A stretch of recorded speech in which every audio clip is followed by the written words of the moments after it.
आज हम लोग पढ़ेंगे गद्य खंड का पहला लेसन, प्रोज सेक्शन का पहला लेसन, जिसका नाम क्या है? श्रम विभाजन और जाति प्रथा।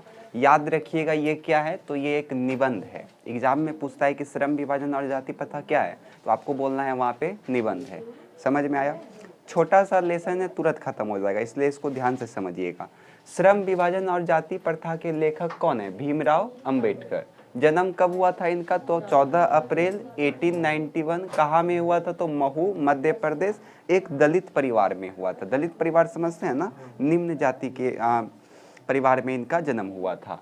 मृत्यु कब हुआ था? तो दिसंबर 1956 में दिल्ली में इनका मृत्यु हुआ था। इस बात को आप याद रखिएगा।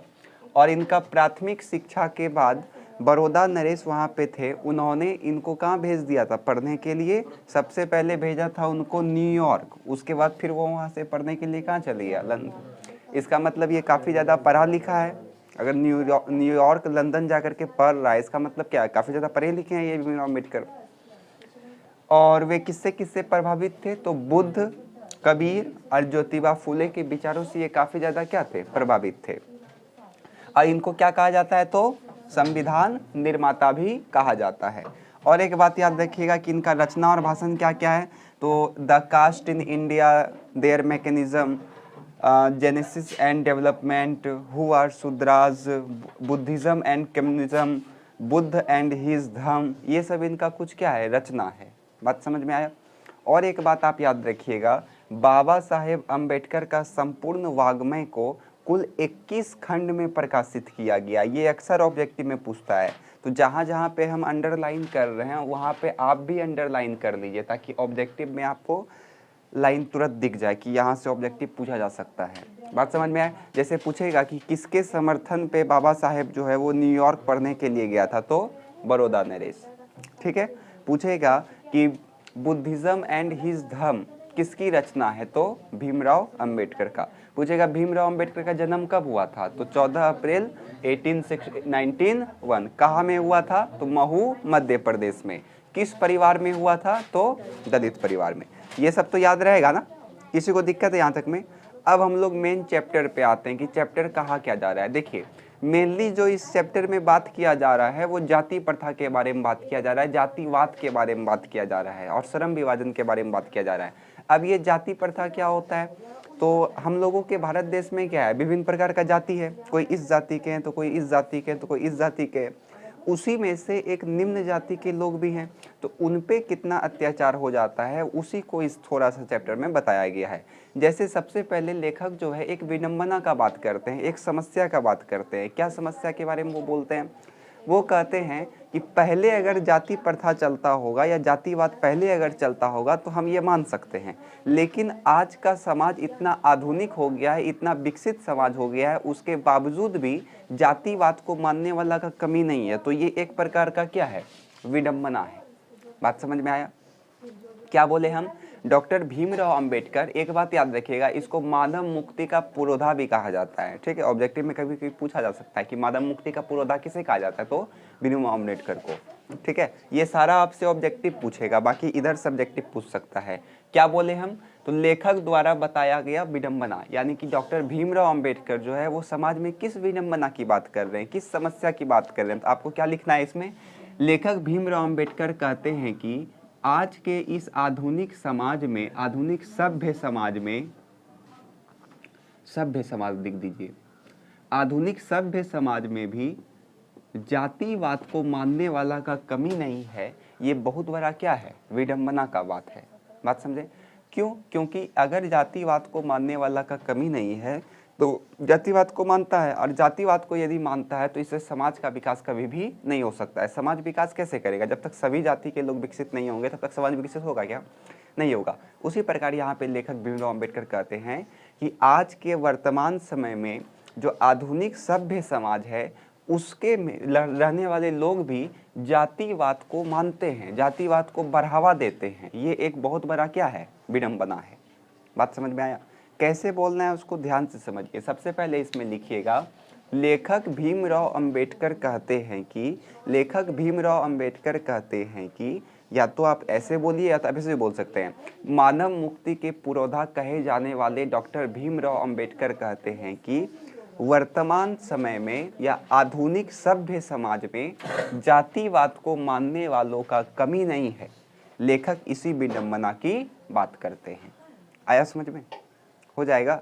मानव मुक्ति के पुरोधा कहे जाने वाले डॉक्टर भीमराव अंबेडकर कहते हैं कि आधुनिक सभ्य समाज में जातिवाद को मानने वालों की कमी नहीं है। ठीक है, मानव मुक्ति के पुरोधा कहे जाने वाले डॉक्टर भीमराव अंबेडकर कहते हैं कि आधुनिक समय में जातिवाद को मानने वालों की कमी नहीं है। और ये बहुत बड़ा किसकी बात है? विडंबना की बात है।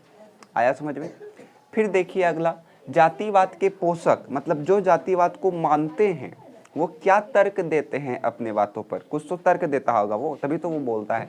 तो ये तर्क क्या देता है कि समाज में कार्य कुशलता के लिए जातिवाद जरूरी है या फिर जाति प्रथा जरूरी है। अब ये कार्य कुशलता क्या आया? तो देखिए, हम लोगों के समाज में आज काम बटा हुआ है। जैसे अगर कोई मछुआरा है तो वो ज़्यादातर क्या काम करेगा? मछली मारने का काम करेगा। जैसे कोई लोहार है तो वो ज़्यादातर काम क्या करेगा? लोहा पीटने का काम करेगा। कोई सोनार है तो वो ज़्यादातर आभूषण बनाने का काम करेगा। तो यहाँ पे आप देख रहे हैं कि बीच में कौन आ रहा है?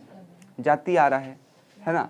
अगर मछुआरा भी लोहार जैसा काम करने लगे और लोहार भी मछुआरा जैसा काम करने लगे, सब एक दूसरे का काम अगर कर सकता, तब वहाँ पे जाति प्रथा क्या आता? क्या नहीं आता।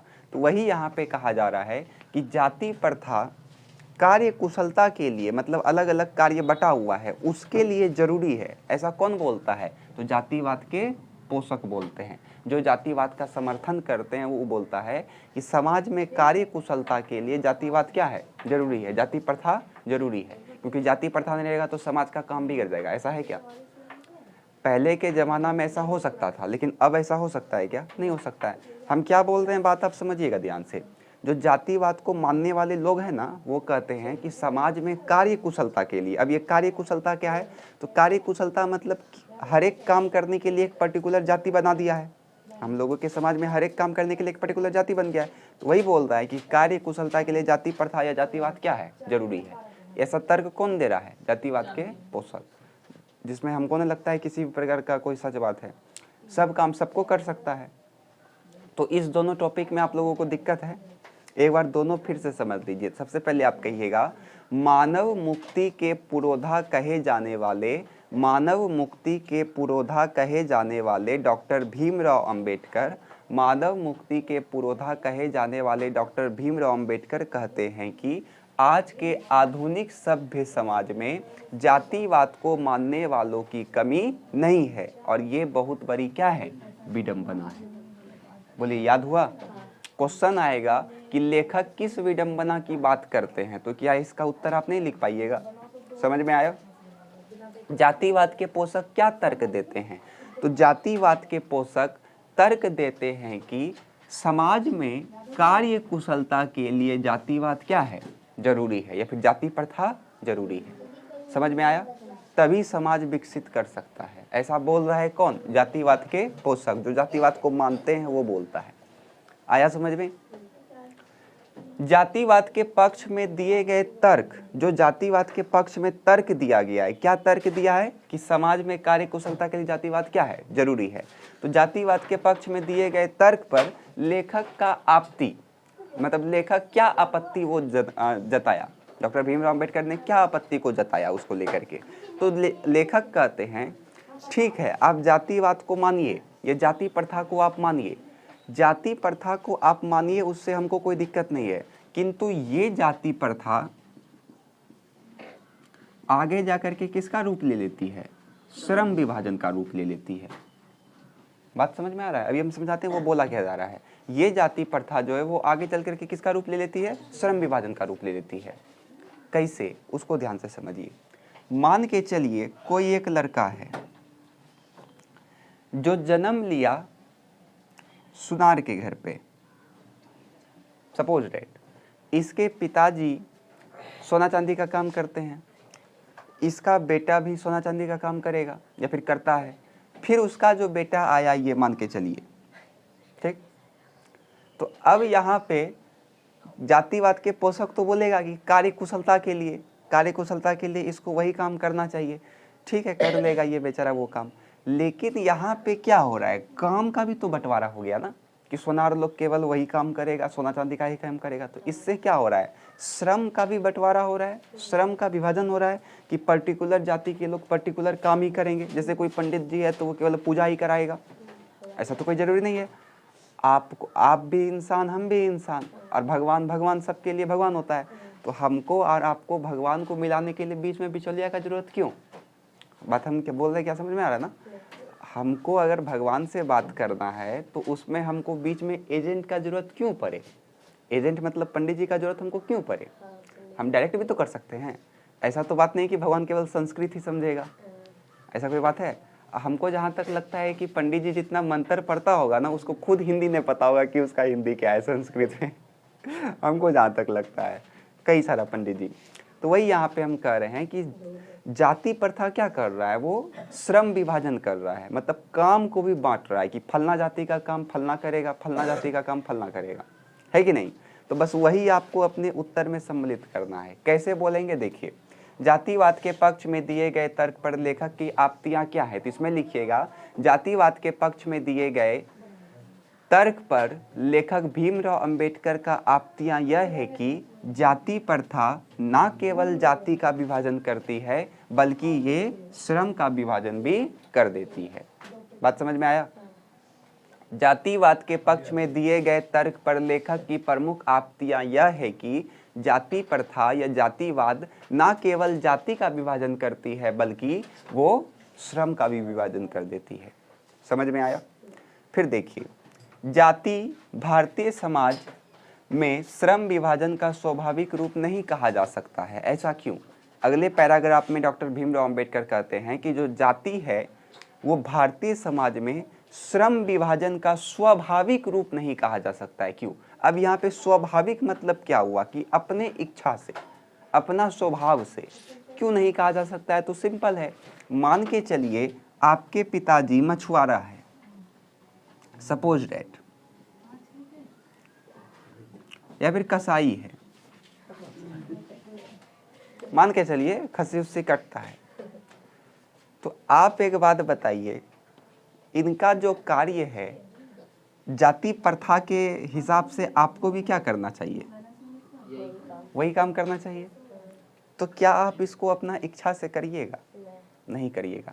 तो वही यहाँ पे कहा जा रहा है कि जाति जो है वो भारतीय समाज में श्रम विभाजन का स्वाभाविक रूप नहीं हो सकता है। क्योंकि अगर कोई व्यक्ति कुछ काम कर रहा है अपने जाति के हिसाब से, तो ऐसा जरूरी नहीं है कि उसका जो अगला पीढ़ी होगा वो भी वही काम में इंटरेस्टेड होगा।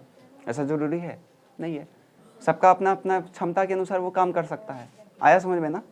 तो कैसे बोलना है इसको समझिए। क्वेश्चन समझ में आया ना हम क्या बोल रहे हैं? अब इसका उत्तर कैसे देना है इसको ध्यान से समझिएगा।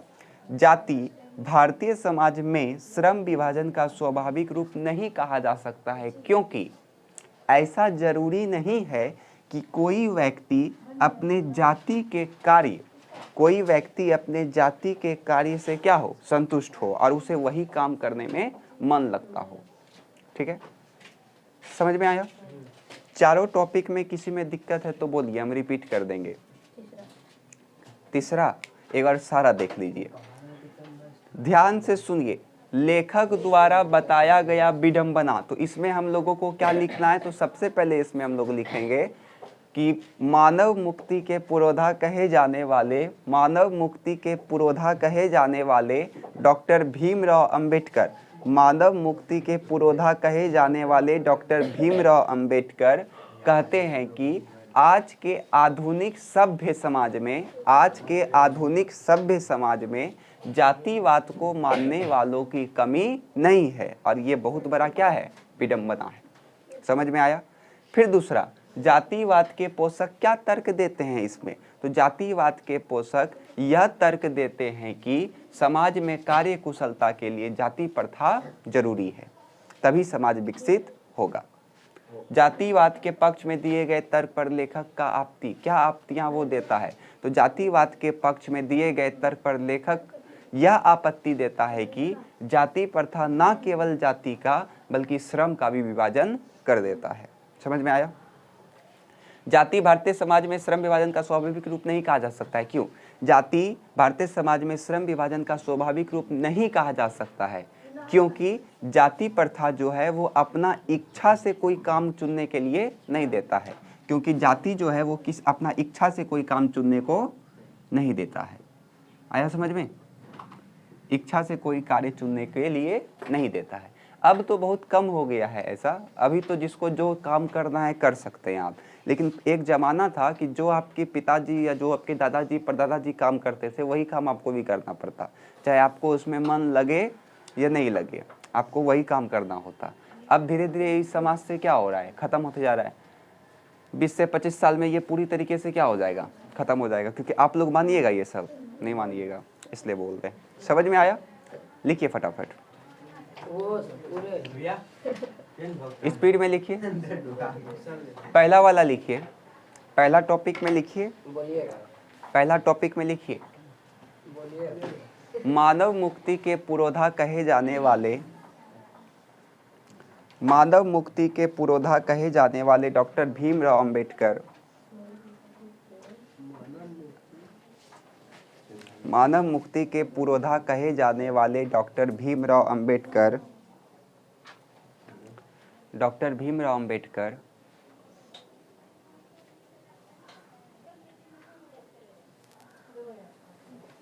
डॉक्टर भीमराव अंबेडकर डॉक्टर भीमराव अंबेडकर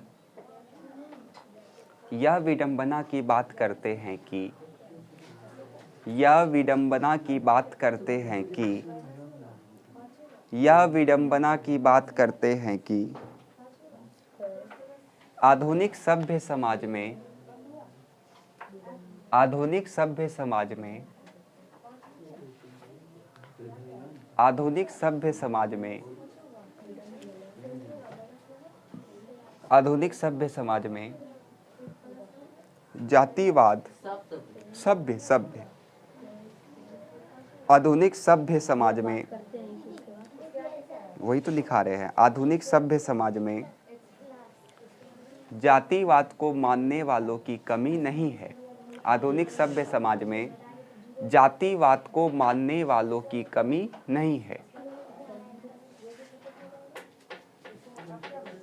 जातिवाद को मानने वालों की कमी नहीं है।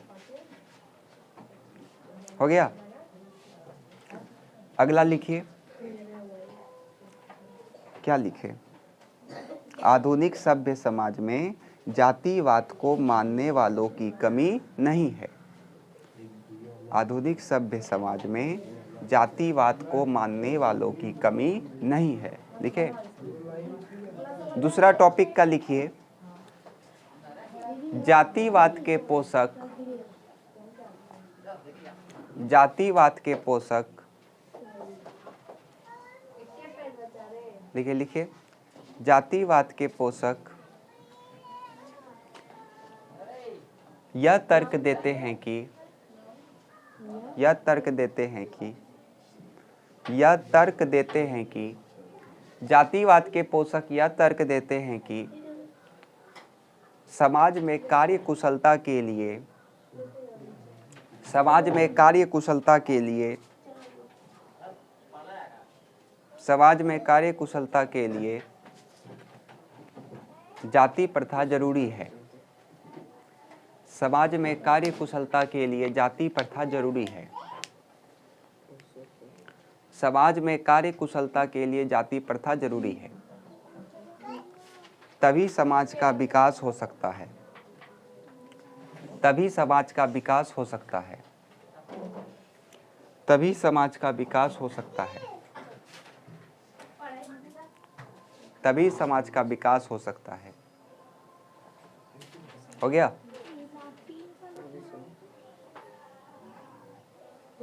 अगला टॉपिक का लिखिए,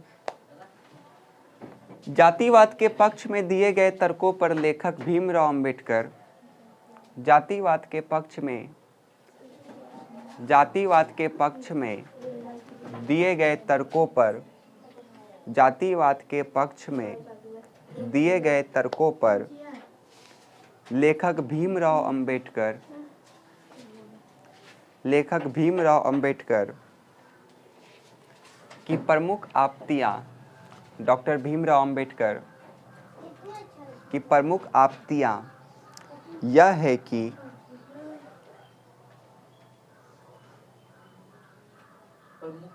प्रमुख आपत्तियां डॉक्टर भीमराव अंबेडकर की प्रमुख आपत्तियां यह है कि जातिवाद जातिवाद जातिवाद जाति के साथ साथ जातिवाद जाति के साथ साथ श्रम का भी विभाजन कर देता है, श्रम का भी विभाजन कर देता है। जातिवाद जाति के साथ साथ श्रम का भी विभाजन कर देता है।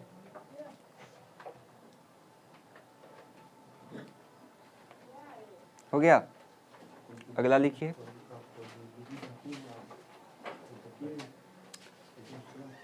अगला लिखिए, जाति भारतीय समाज में, इसका लिखा रहे हैं चौथा टॉपिक का, जाति भारतीय समाज में,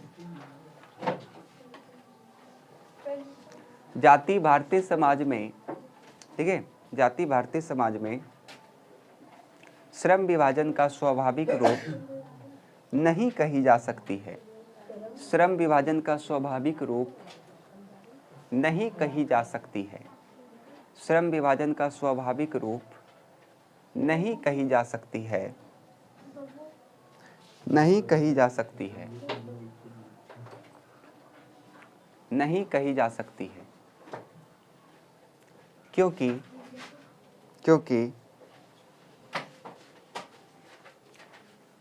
जातिवाद क्योंकि जातिवाद या जाति प्रथा क्योंकि जातिवाद या जाति प्रथा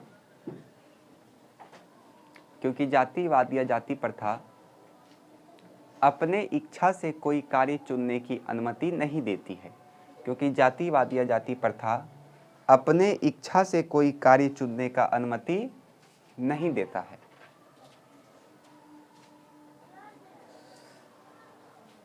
हो गया? अपने इच्छा से कोई भी कार्य चुनने का अनुमति नहीं देता है। लिख लिए?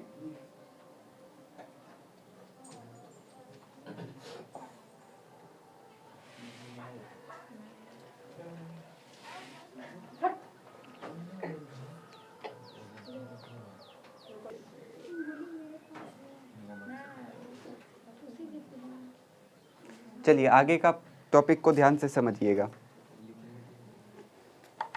देखिए क्या कहा जा रहा है।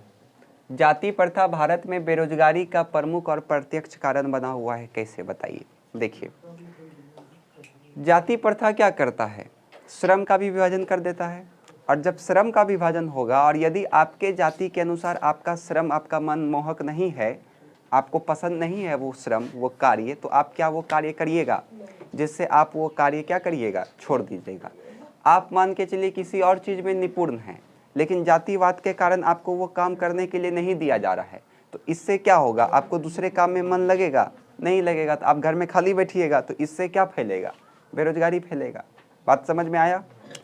टॉपिक में कहा जा रहा है कि जाति प्रथा भारत में बेरोजगारी का एक प्रमुख और प्रत्यक्ष कारण बना हुआ है। आप बताइए कैसे? तो इसमें हम लोग लिखेंगे जाति प्रथा जाति के साथ साथ श्रम का भी विभाजन कर देता है। जाति प्रथा जाति के साथ साथ श्रम का भी विभाजन कर देता है। बात समझ में आया? जाति प्रथा जाति के साथ साथ श्रम का भी विभाजन कर देता है और हमें दूसरे जाति के कार्यों को करने से क्या करता है? रोकता है। और हमें दूसरे जाति के कार्यों को करने से रोकता है, या फिर किसी भी कार्य को करने से हमको क्या करता है? रोकता है। दूसरी जाति के जगह पे लिख दीजिए अन्य कार्य।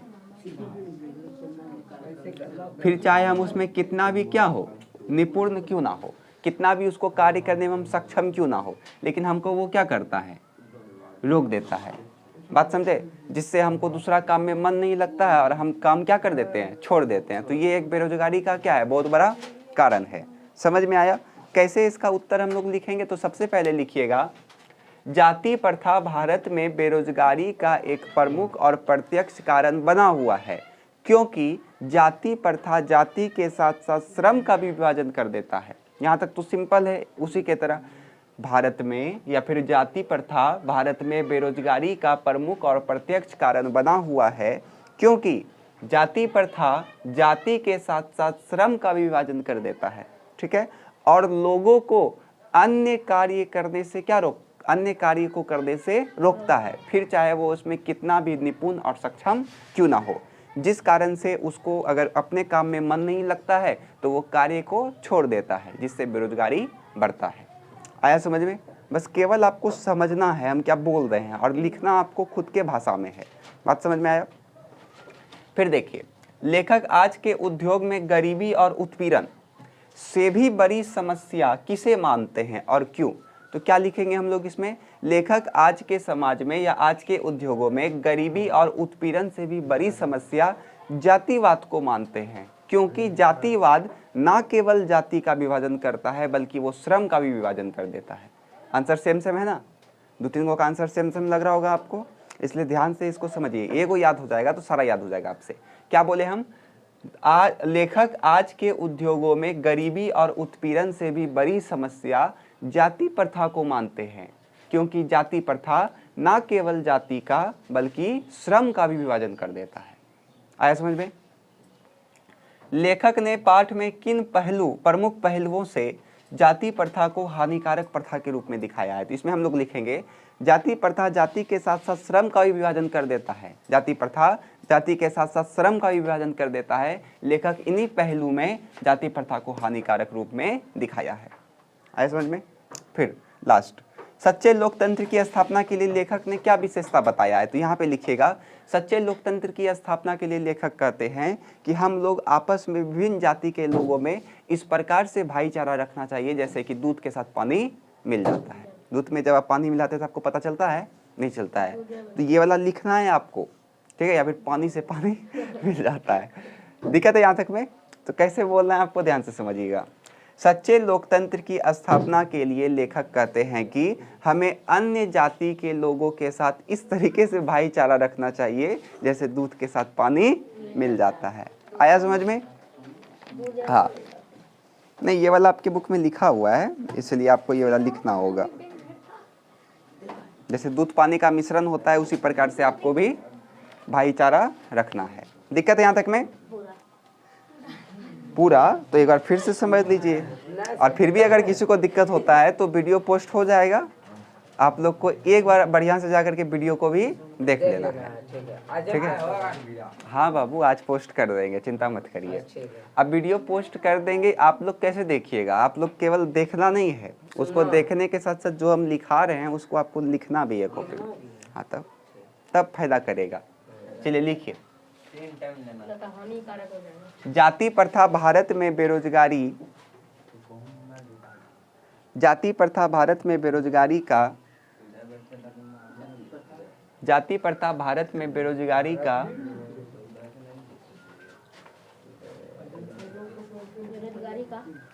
जाति प्रथा भारत में बेरोजगारी का एक प्रमुख और प्रत्यक्ष कारण बना हुआ है।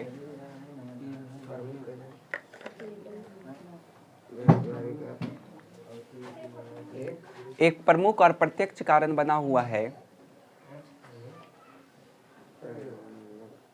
क्योंकि प्रत्यक्ष कारण बना हुआ है क्योंकि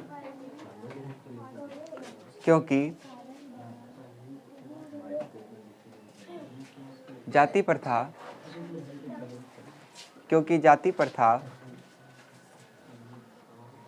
जाति के साथ साथ श्रम का भी विभाजन कर देता है। क्योंकि जाति प्रथा जाति के साथ साथ श्रम का भी विभाजन कर देता है। हाँ, जाति के साथ साथ श्रम का भी विभाजन कर देता है, क्योंकि जाति प्रथा जाति के साथ साथ श्रम का भी विभाजन कर देता है। श्रम का भी विभाजन कर देता है। जो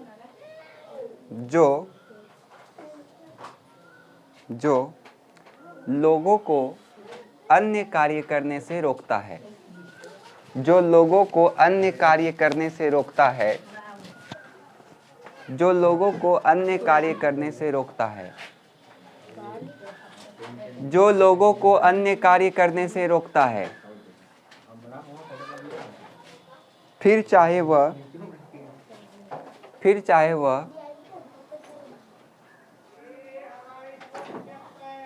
उस कार्य में कितना भी निपुण और सक्षम क्यों ना हो। उस कार्य में कितना भी निपुण और सक्षम क्यों ना हो।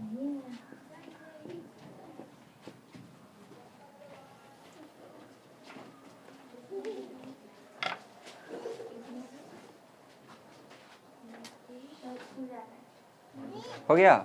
उस कार्य में कितना भी निपुण और सक्षम क्यों ना हो।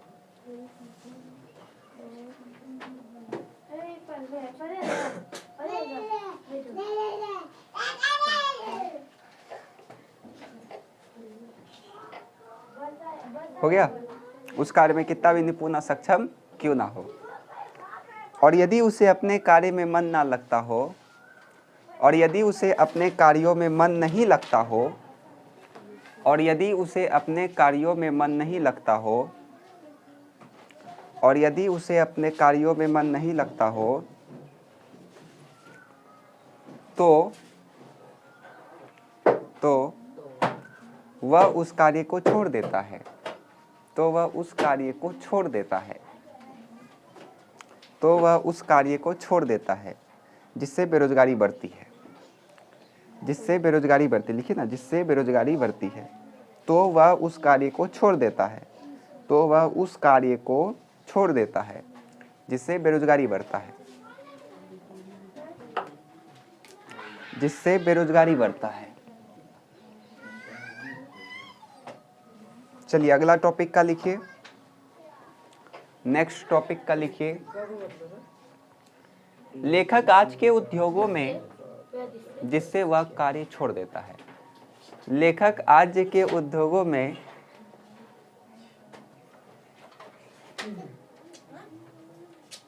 लेखक आज के उद्योगों में गरीबी और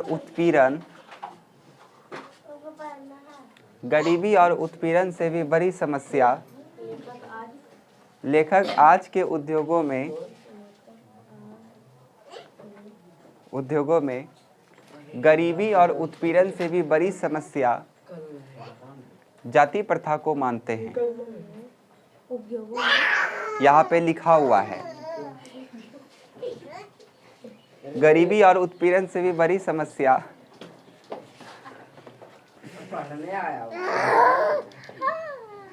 चलो जाओ बाहर, जा तो तुम सीधे निकलो, जाओ स्कूल जाओ स्कूल जाओ, समय हुआ तुम्हारा।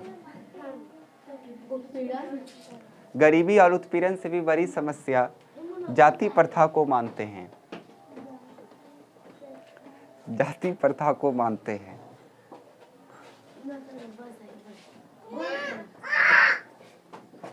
समस्या जाति प्रथा को मानते हैं।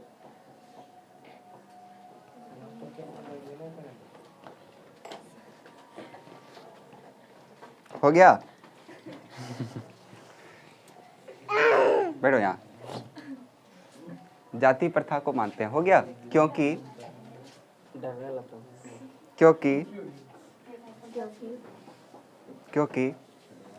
जाति प्रथा जाति के साथ साथ श्रम का विभाजन कर देती है। क्योंकि जाति प्रथा जाति के साथ साथ श्रम का भी विभाजन कर देती है। क्योंकि जाति प्रथा जाति के साथ साथ श्रम का भी विभाजन कर देती है।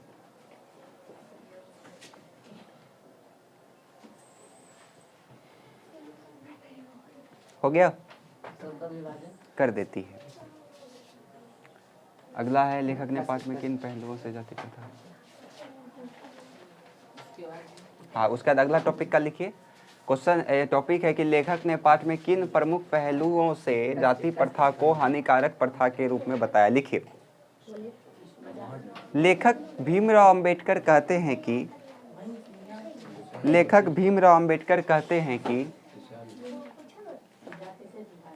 कि जाति के आधार पर श्रम का विभाजन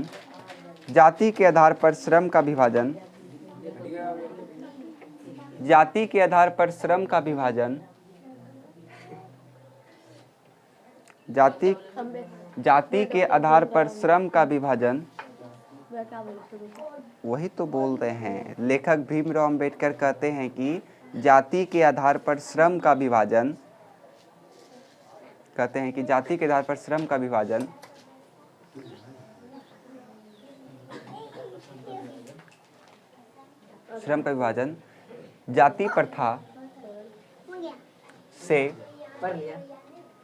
जाति प्रथा से हानिकारक प्रथा के रूप में है। जाति प्रथा से हानिकारक प्रथा के रूप में है। जाति प्रथा से हानिकारक प्रथा के रूप में है।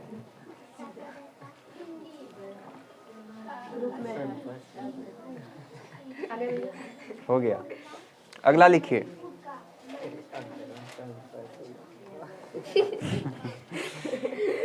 अगला लिखिए। सच्चे लोकतंत्र की स्थापना के लिए लेखक ने बताया कि सच्चे लोकतंत्र की स्थापना के लिए लेखक ने बताया कि